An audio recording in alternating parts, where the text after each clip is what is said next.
Olá, eu sou Marcelo Guarnieri e eu vim falar hoje um pouco sobre hipnose.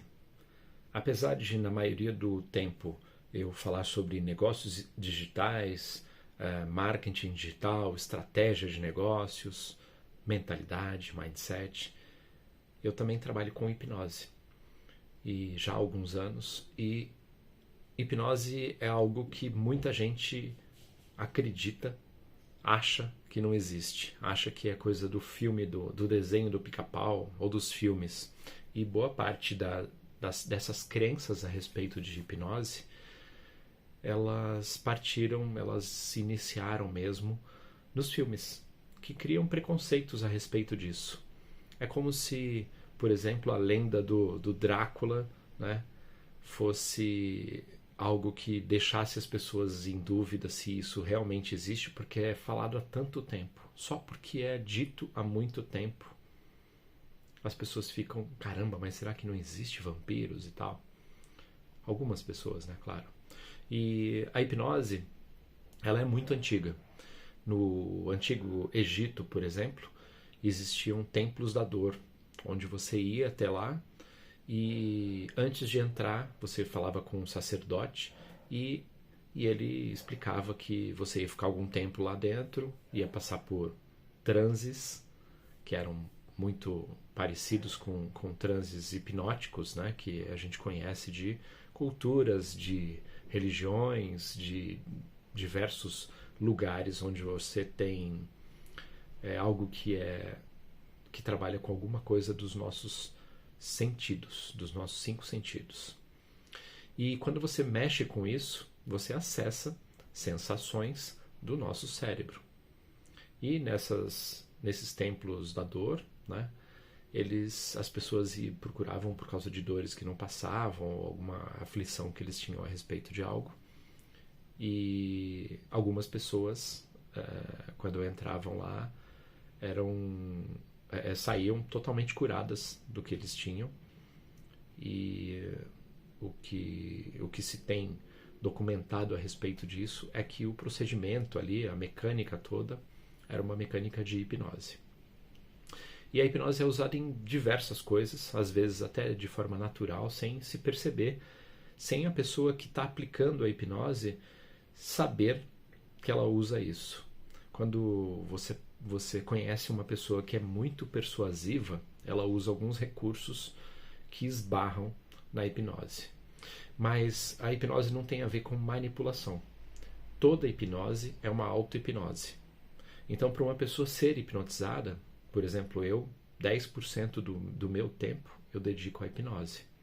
Então, eu sou estrategista digital, sou mentor, faço marketing digital, eu tenho uma agência de marketing digital, trabalho com isso, com lançamentos de infoprodutos e tal, mas também trabalho além do neuromarketing, trabalho também com hipnose. Hipnose clínica, com atendimento a pessoas que precisam resolver alguma coisa em hipnose. O que a hipnose pode resolver? Ela pode resolver gagueira. Ela é infinitamente mais eficaz do que tratamento psicológico ou psiquiátrico para algumas coisas, né? Para gagueira, por exemplo. Por quê? Ninguém nasce gago. Se for gagueira de verdade, isso é psicológico. Em algum momento a pessoa ficou gaga, né? Então gagueira é uma das coisas que dá para se resolver com hipnose. Você pode resolver fobias. Então, medo de barata, medo de altura, medo de algum barulho, medo de escuro, medo de avião, medo de alguma coisa, fobias. Você pode amenizar algumas síndromes, síndrome do pânico, por exemplo, agorafobia, né? Diversas síndromes. Você pode usar a hipnose para emagrecimento. Dá até para fazer balão gástrico hipnótico, sem cirurgia, o mesmo efeito. Dá para usar a hipnose para terapia de vícios, parar com algum vício em drogas, vício em álcool, ou tabaco. Para algumas manias, pessoas têm alguns tics, isso dá para ser feito. Dá para você ressignificar uma lembrança de alguém. Por exemplo, eu sou muito procurado por pessoas que terminaram com o namorado e não querem mais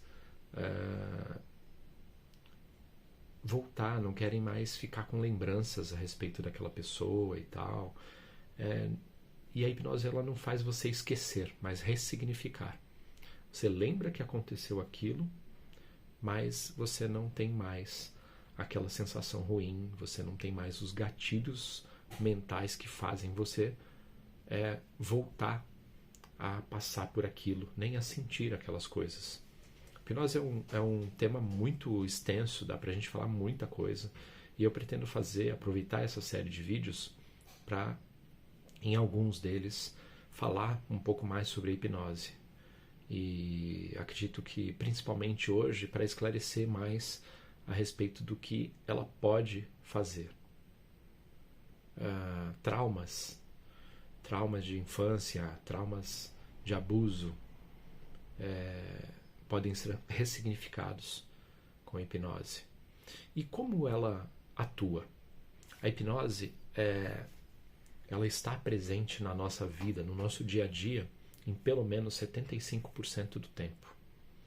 Um exemplo muito bom de quando você está em estado hipnótico, claro, não no mesmo estado hipnótico que é usado numa terapia, mas é um estado hipnótico quando você está assistindo um filme. Se você está assistindo um filme e está prestando atenção, está focado ali no que está acontecendo no filme, se for um filme de terror, por exemplo, você sabe que em algum momento você vai levar um susto. Você até espera por aquilo. E às vezes a música, o clímax do filme, ele é criado e você sabe que ele vai culminar num susto. Então acontece,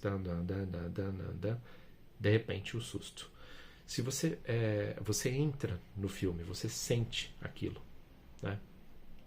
Se eu pegar um quadro, o quadro exato que você levou o susto, que te deu medo, que te deu pavor, e só pegar a foto dele, pausado, e te mostrar num outro contexto, quando você não está focado, emocionado ali, imbuído, inserido naquele contexto, você não leva susto. Porque não tem relação, você não tem todo o preparo do clima, do ambiente para que você chegue àquilo. Da mesma forma, quando você está assistindo um filme que te faz rir ou que te faz se emocionar, em que você assiste, pode ser até um comercial, que você é tocado pelo comercial e desce uma lagriminha. Por quê? Porque você é envolvido por aquilo. Sempre que você está focado em alguma coisa, a hipnose atua. Então, por exemplo, você faz um caminho dirigindo sempre da sua casa para o seu trabalho. E aí, num fim de semana, você está com os amigos no carro, dirigindo, e aí você está nesse mesmo caminho, mas você não está indo para o trabalho, você está indo para um churrasco, em algum lugar, na casa de um outro amigo. Só que o caminho é parecido. E você se distrai conversando com os amigos, e quando você nota, você está indo para o caminho do trabalho, já não está mais indo para o caminho do churrasco. E isso acontece porque o nosso cérebro, ele ativa um looping de automação e te coloca, para economizar energia, o cérebro o tempo todo procura coisas que ele pode automatizar. E tudo que ele puder automatizar, ele vai fazer isso para economizar energia, para ele não ter que ficar decidindo coisas. E aí, quando você começa a ir para o outro caminho, em algum momento você pode se ligar que não é aquele caminho que você estava fazendo. Ou você vai chegar no lugar. Algumas pessoas já me falaram que foram para o trabalho no fim de semana e só se ligaram que era fim de semana quando chegaram lá e estava fechado. E aí eles entenderam e procuraram um motivo de estar fechado e aí, putz, hoje é fim de semana. Porque eles estavam no ritmo todo e focados naquilo e eles executaram uma ação automatizada. E ou em outros momentos que nós estamos com essas ações automatizadas, nosso cérebro está trabalhando sem a gente precisar fazer muita decisão. quando eu vou tomar banho, por exemplo. Eu vou descrever o meu banho para você. Eu entro no banheiro, acendo a luz, aí eu abro o box com a mão esquerda, com a mão direita, de fora do box, eu abro o chuveiro, que é a gás, e espero, enquanto ele está aquecendo, eu tiro a minha roupa, coloco numa gaveta, numa pia em frente, e entro no box do banheiro, fecho o box, entro com o braço direito primeiro no box, fecho com a mão esquerda, pego o sabonete com a mão direita, testo com o pé a água, se ela já está na temperatura ideal, e aí eu entro no chuveiro, embaixo do chuveiro, com o meu ombro esquerdo, me molhando primeiro pelo ombro esquerdo e depois passo o sabonete já molhado embaixo do braço esquerdo. Eu sempre começo meu banho desse jeito. Dificilmente eu faço de outro jeito. Por quê? Porque isso está automatizado. É como escovar os dentes. Você até decide, né? Vou escovar a esquerda ou da direita, tá doendo um pouquinho o meu dente ali, ou então tem uma carninha entre os dentes, tem alguma sujeirinha mais difícil de tirar e tal. Você decide esse tipo de coisa. Mas você não fica contando, por exemplo, vou fazer 20 vezes aqui, 20 vezes ali. Não, você vai escovando e vai fazendo a tarefa. E quando você não precisa decidir, a hipnose está presente. Então, é a primeira coisa. Quando nós automatizamos processos, a hipnose está presente. E a hipnose formal, para terapia, ela pode acontecer de forma conversacional, né? É preciso que haja comunicação, sempre. A hipnose depende de comunicação. Todas as pessoas podem ser hipnotizadas desde que haja comunicação, né? Desde que a comunicação seja viável e que as duas pessoas estejam se entendendo, né? Importante que as pessoas, que a outra pessoa, ou hipnotizado, por exemplo, ele esteja entendendo o que o hipnotizador está falando. E o hipnotizado, ele precisa autorizar a hipnose, ele precisa querer ser hipnotizado. Isso não é contra a vontade dele, porque é ele que faz a auto-hipnose. Ele se auto-hipnotiza. O hipnotizador só dá detalhes, é como se ele fosse um GPS. E aí ele fala, vai para a direita, vai para a esquerda, vai em frente, tem um radar, diminui a velocidade, ele vai dando as instruções. E o hipnotizado é quem decide se ele vai seguir as instruções ou não. Se ele seguir as instruções, ele está focado nessa ideia do hipnotizador. Então ele acaba entrando na hipnose, porque o hipnotizador sabe quais são os gatilhos necessários para fazer com que o hipnotizado entre de vez na hipnose. Eu vou, para que esse vídeo não se estenda tanto, eu vou continuar em mais vídeos e você pode escrever suas dúvidas aqui embaixo no comentário e eu vou falar sobre mais coisas, onde dá para usar, como dá para usar, qual é o processo da hipnose. Tem muita coisa legal para falar e é infalível. Hipnose funciona e pode te ajudar de diversas formas e vai ser muito divertido explicar como isso funciona aqui e de repente ajudar alguém com essa iniciativa. Valeu?